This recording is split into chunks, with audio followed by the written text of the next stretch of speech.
Hello, everybody. Welcome to another episode of Comix Rant. I'm your host, Arvin Bautista. These are my fingers. We have a good episode today, I think. So I have two daughters, and I like sharing my love of comic books to them. And we always raid the public library for all sorts of comics. Almost every weekend, we would go and we'd get like a stack of books. And I just wanted to share how awesome the public library is. My daughters are 10 and 7, and we've been doing this for a few years. So it is fun to find a lot of graphic novels and sometimes even comic books that cater to every age range. I was born in 1976. I'm like 47 years old. I'm an old fogey. So the kind of comics that I had when I was a kid, at least the ones that I had instant access to, were either comic strips or superhero comics. I don't think I had access to any manga. Maybe... Yeah, no, I didn't. I don't think I did. So anyway, so it just fascinates me how much different kinds of comic books are there. Like, you know, even when manga's doing it, of course, cooking books and all that kind of stuff. But and in American comics, there are like biographies and, you know, just a whole slew of things. And yeah, those skew older. But I will share with you guys some of the things that we did get at the library. And that is appropriate for really as my kids grow up. I keep finding gems after gems after gems, and I'm not even going to say these are all like super incredible gems, but they are awesome. They're all really good. That's what's astounding when I go to the library every week with my kids, and they go to a class, and I go to the library next door, and I will check out the books there, and then they will come and they will check out their own books as well. So I end up picking up all these things that I think they would like, and it's super fun because it's nice to see what their tastes are, like what they like or what they used to not like and now they kind of like. In any case, let me go through this stuff. Let me put away this stack. This is kind of crazy, but I'll just go through them.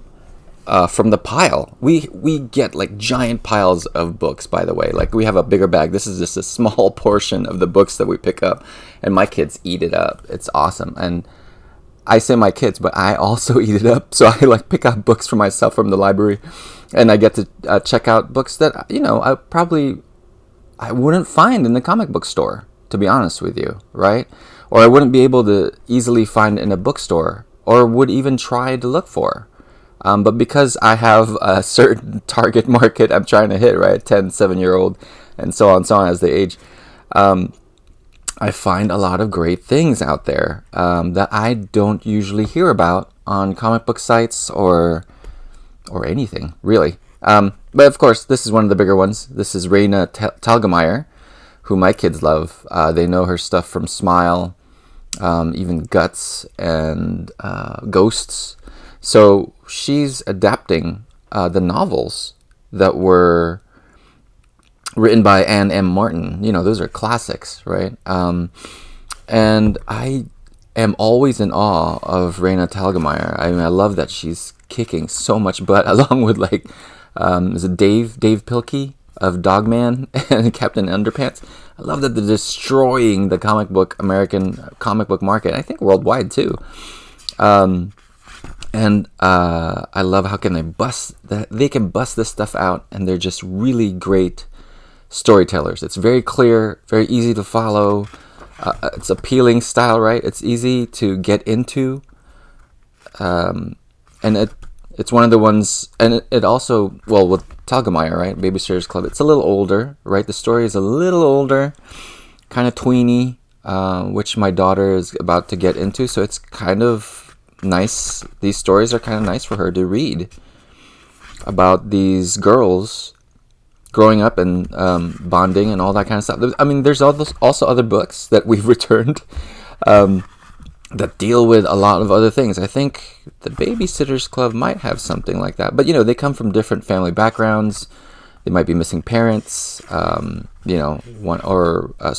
parents, raised by single parents, transferring from another city, being a reject, all that kind of stuff, right? Like all that kind of stuff that my eldest is really getting into. But she still loves Dogman. So anyway, that's the Babysitters Club. Raina Telgemeier, always awesome. And somewhat related. So I read some of Telgemeier's The Babysitters Club, and I kind of flipped through a lot of these books that my kids read, of course. And this other one is Pause by Michelle Asarasakorn and Nathan Fairburn. And I know Nathan Fairburn because he does mainstream comics he does coloring, I believe, for them. And this is like, he wrote this, I think he wrote it, he colored it, did he ink it? It says it here. Colored and lettered, right? So, and then it was drawn by Michelle Asarasakorn. Oh, I hope I'm totally butchering that name. But anyway, I love the way this book looks. It's just really nice. Clean, but there's, I think, because both of them, I think Michelle, it says here in the back that she actually drew some of Gotham Academy and Miss Marvel and all that kind of stuff. She's from Thailand. And, Nathan Fairburn has been everywhere. So I kind of like the line quality. I think that how they must work like larger size, like traditional comic books. And then it gets shrunk down a little bit. But it's done really nicely that it just looks like this nice fine line. Very nice colors. The story is great. It's this is actually volume 2. I just kind of grabbed it and my daughter's like, hey, this volume 2. And I'm like, oh, it'll be okay. It's all right. We'll get volume 1 next time. But it's about this group, Pause. They're kind of like the Babysitters Club, except they take care of animals. So it's skewed just a little younger, maybe, than the Babysitters Club. But it deals with real things. So Mindy is dealing with feeling isolated from her group that she made, Pause, because this new girl is coming in, and also kind of separated from her mom, or she feels like she's getting isolated from her mom because her mom starts dating. Single mom. I mean, that stuff's real. You know what I mean? And it's handled really well. I've read, I think, half of this, flipped through most of it. But it goes through some great stuff. Anyway, yeah, that's Pause. Give it a look. And this is for my younger daughter and myself, to be honest. This is Minions. Comics by Renaud Collin and Stéphane Lapois. I don't know. It sounds all European, so I'm adding like this weird accent to it.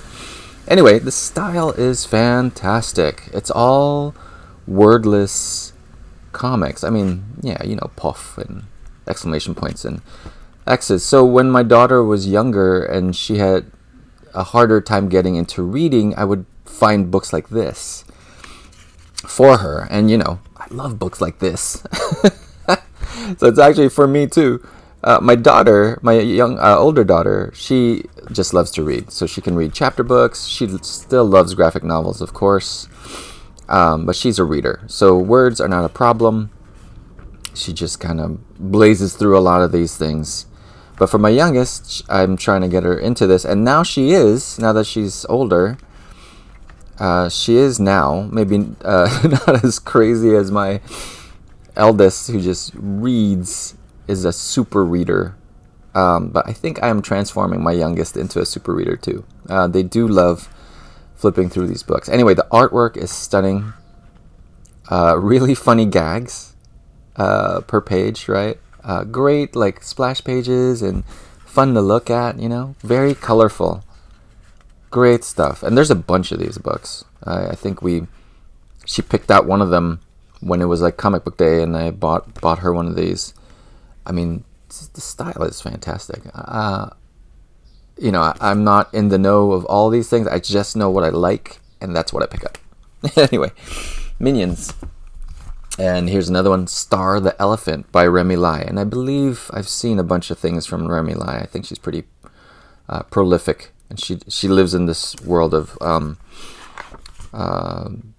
storybook, comic book kind of graphic novels, right? And this is based off of this group of elephants that that kind of left Malaysia, I think, and ended up in Singapore. And how they got them into a nice preserve and so on, and they got pushed out because of deforestation, all that kind of stuff. I mean, that stuff is pretty serious stuff too. And you know, I love presenting these ideas to my daughters in something that they can digest. You know, something a little easier to digest. Great style, right? Nice, accessible. Daring with these, I think the way these colored pencils are done, right? It's stylistic. The grass, and just well told, easy to follow. Okay, so for my youngest, there's some, you know, pictures that she can just follow along, but then, you know, she also has to read every now and then, which is perfect, right? Easy to understand things. If you don't understand what they're saying, right, you can look at the picture and just follow the story that way. And that's what comics do, right? They rely on both sides of your brain to interpret like language and story. Good stuff. Okay. Oh, here's one that's a little younger, but you know, my daughters still love looking at this stuff. This is The Big Wet Balloon, and it says it's by Liners. I don't know. But apparently it's like this very famous cartoonist in Spain, from Spain. But it's published by Fantagraphics, and Francois Mouly, who is the wife of, or partner of, Art Spiegelman, who did Mouse. So she does she curates a lot of these stuffs, edits a lot of these stuffs. Just good stuff. So this is a good example of going from storybook to comics, right? This is sequential art. It's not just pictures per page with words on the bottom. This is comics. And I do like that my kids know how to read comics. I didn't realize, like, you know, I hand a comic book to my wife and she doesn't know what to make of it, or which thing to read first and which word to read next, and all that kind of stuff. I just take all that stuff for granted because I just eat this stuff up. But, you know, even the flow is a little different. You follow with the words. It's not traditional the way this works, but it's clear. Like, you are going to read these words, and you are going to follow where these words are pointing. So even when the panel layout is different, it's clear. It's a great story about two sisters. So kind of like finding these, you know, these are like my kids, and having them be able to relate to things like these, right? And it's very fun. They just play out in the rain and have a good time and get sick. Sorry for the spoilers. But anyway, this is a good one for beginning readers too, and easy for a parent to read to their kid and show them, okay, this is what happens, and this is the next picture you read, and so on. Yeah, The Big Wet Balloon.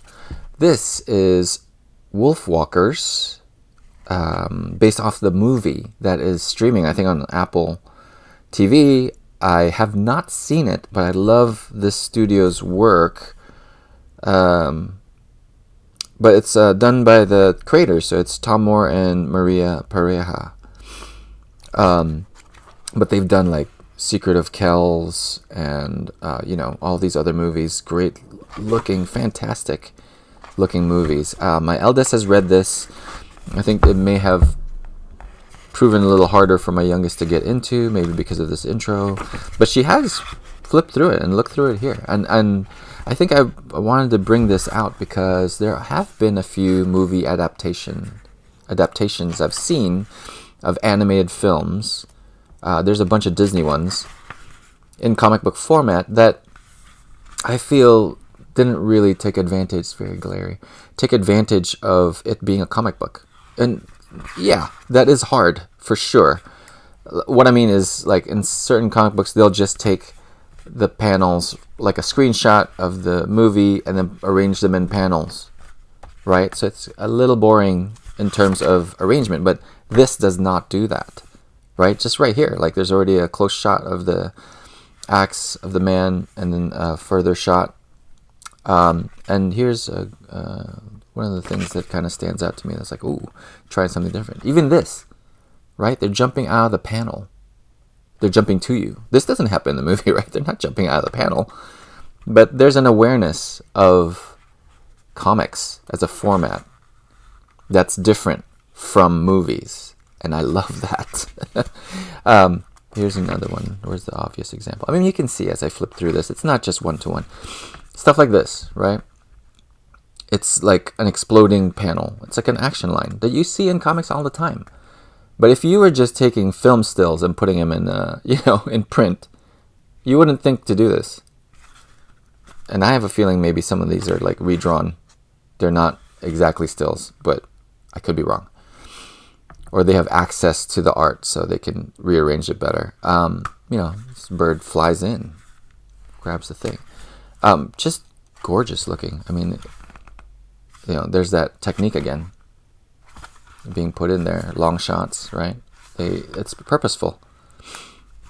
I think that's why I picked it up, because it wasn't just your usual movie adaptation, animated movie adaptation. Good stuff. I mean, it looks fantastic. I still haven't read through this. Great colors. It's all in here in a book for $15, right? Worth it.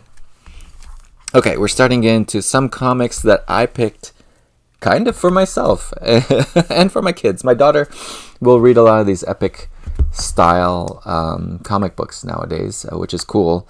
That's epic meaning like, I don't know, like fantasy, Lord of the Ringsy kind of books with more plot development, character development right in the beginning. And I think she felt the same way I did when I read this. I follow this guy on Instagram. He's an amazing artist. Oh, what is it, buddy? He's an amazing artist. Sorry, that was my dog getting a little audio cameo. Ethan Young. And he's done a few books, which I have not read. It's just, this was the first one I was like, oh, cool.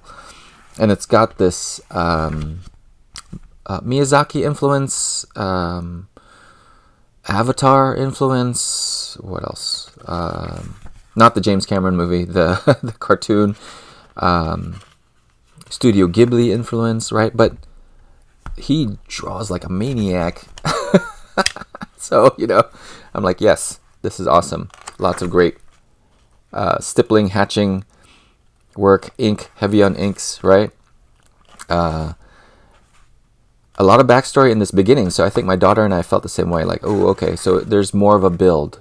Because most of those books I show you, they just jump right into the action, right? Especially the ones aimed at younger audiences. They just grab you right there. Or they give you these characters that are instantly recognizable, identifiable, so you're in there really quickly. So this one kind of gives you a lot of backstory. It's necessary, and then a lot of setup. But just like my daughter, it pays off at the end. Like, it really does. It's a good build. Everything goes well. There's lots of great action. There's dragon people, right? Like, look at some of this artwork. It's great. Look at this guy's back. Right? This stuff is good. Ethan Young is the man. He does like a bunch of like pinup art and commissions. So you can see a lot of them of like mainstream heroes. But I do like seeing him do his own thing. I always do. I always get inspired. Let me see if there's a bunch of great splash pages in here too. But you can kind of get a feel. And he uses it on purpose. He doesn't just keep throwing it around. Though I do like it when people keep throwing splash pages around, to be honest. Very good stuff. The Dragon Path, I hope he's got more coming. He seems to be pretty prolific. And, the quality of his ink work is fantastic. The Dragon Path. Okay. And, alright, so these two. Here we go. Here's one. Officer Clawsome. Lobster Cop. Yes, by Brian Smitty Smith. And I think this guy has done quite a lot of other books. I just looked up his little blurb in the back, and I guess he used to be an editor for DC and Marvel. So, and Chris Geruso, I believe I've seen his stuff too. My memory's terrible. But Officer Clawsome, Lobster Cop is great. This is a good one. My eldest has read it already, and she enjoyed it. She loves it. It's got lots of gags, sight gags, funny jokes. Also accessible for my youngest. There's these angry crab police chiefs. And, it's fun to read because this is what I was trying to do with Bomb Squad, except this has more humor to it, and it's really fun. Officer Clawsome is like the top police officer of this Sea Force. I don't know what they're called, and he's got this sidekick, who is called Staria. But it's fun. There's it hits you hard with action at the beginning. Explosions, right? And then like some great characters, right? Like this is drawn so well, and it's fast, right? It's fast, it's simple, it gets to it, tells you the story, and it's great. I guess I'm always inspired by it because I'm not fast. Lots of cool splash pages everywhere. Big, breaking panels. These guys know what they're doing, and they even play on a lot of fun tropes of like cop movies, animated movies, right? Bank robbers, all that kind of stuff. Splash page blammo, right? Lots of action. Crack-a-boom! What is going on here? I always feel like my daughters don't like reading through my comic books because they're so like, I don't know. It's just action and dudes punching each other. But, I think it's because this has a lot of humor in it, a lot of lightness, a lot of funny characters, great characters, and a lot of action. So it hits all of these things. And, definitely my eldest loved it. And my youngest remembers the mean old police chief and the gag they had with him screaming at Lobster Cop, but also commending them. Good stuff. Lobster Cop. Okay. This one I pick up. This is definitely geared at younger people. This is Katy O'Neill, and she does a lot of other things.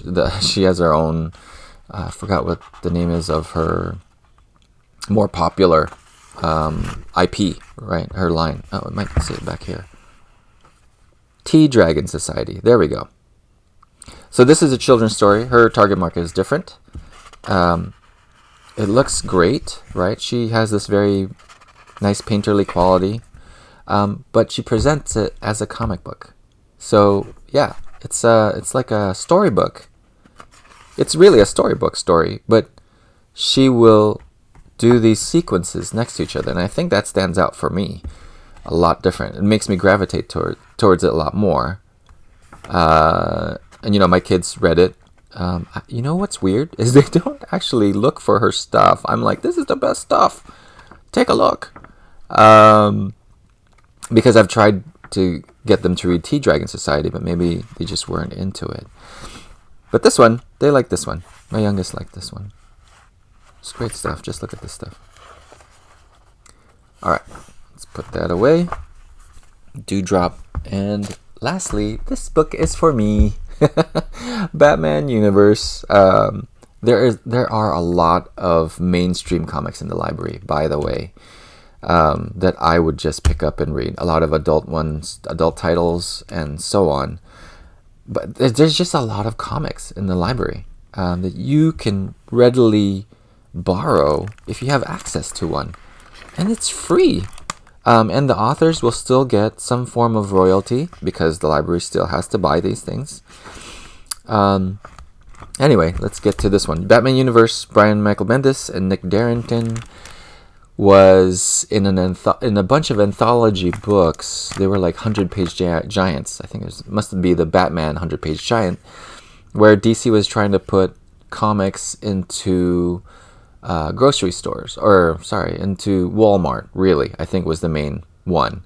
But they were kind of like testing out the waters on just putting it through regular retail and not comic book shops.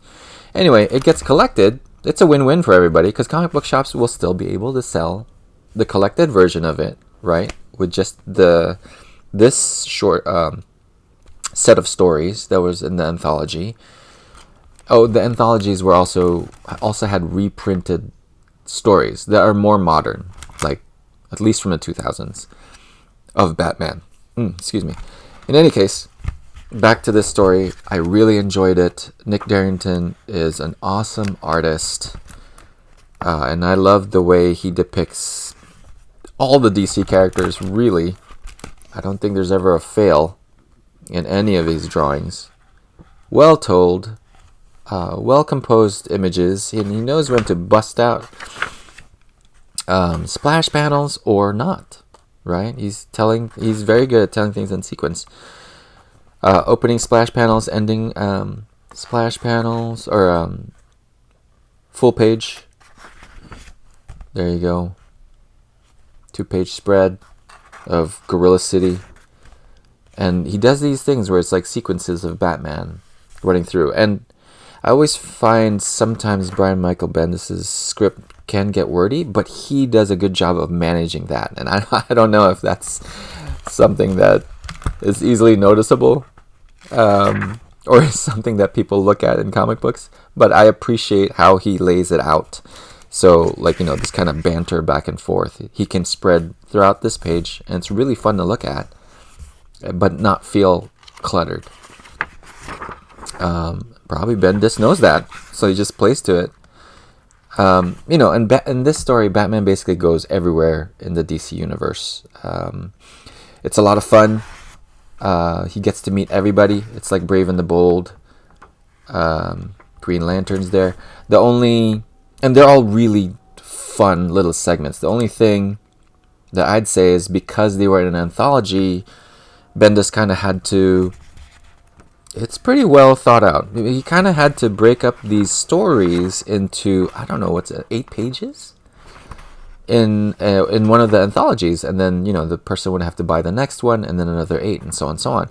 But he connected them and broke them up as best as he could, I feel, like per section, so that you can still have fun reading it in the anthology, but also still have fun reading it when it's collected. Not an easy feat, I think. And I think my only qualm is that because that was the constraint he had, he couldn't quite stretch out, like there's a team up with Green Lantern. I'm like, oh man, I want more Green Lantern. But he couldn't quite stretch it out like that because he kind of has to work into this other team up coming up with Jonah Hex, right? So sometime along the line here, I think, they're all together, but Green Lantern disappears, and now it's Batman, Jonah Hex, and Vandal Savage, blah, blah, blah.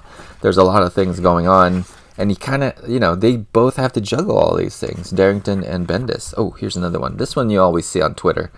This sequence of Batman going in here. And, I love that Darrington plays with the read visually, right? Like, if you're reading normally, you go left to right, left to right, left to right. But you're not, because now you're following Batman. And they're dropping down. And you follow Nightwing, too, who goes in here into this little air shaft and crawls his way down this way, and Batman keeps going this way. Super fun stuff. It goes everywhere. Whoops, maybe I have some spoilers there. It goes everywhere. You get the Green Lantern Corps. Like, Batman meets everybody. It goes cosmic, and it goes gritty. He's like in some small town place with Ginny Hex. Good stuff. Obviously for me, my kids are welcome to read it. I actually read it and I'm like, maybe he says HE double hockey sticks every now and then, but they are getting to the age that they can identify bad words and not say it. But yes, those are the books we got from the library. Some of them, there's actually a lot more where this came from. I just don't have time. I think I just filled up a whole episode with library books.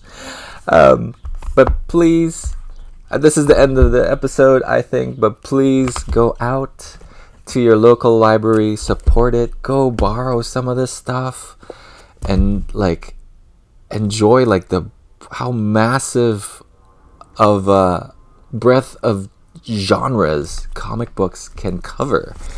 When people are saying American comics are dying or there's nothing going on, it's like, man, have you read all this other stuff and not just superhero comics? This stuff is amazing. Anyway, as a consumer, I love it. I always have a something to read, and a different take on everything that I love. I guess you're looking at me and you're thinking, you must be like, dude, aren't you the guy who loves Zack Snyder stuff? How are you reading the Babysitters Club and the Minions? It's because I read everything. I enjoy everything, and everybody should too. So I would say go out there, please go read some comics, explore new things that you didn't think you would ever read, and you might just be surprised. In any case, that's it for me this episode. I am Arvin Bautista, and this is Comix Rant, and we are totally ranting. I will see you next time.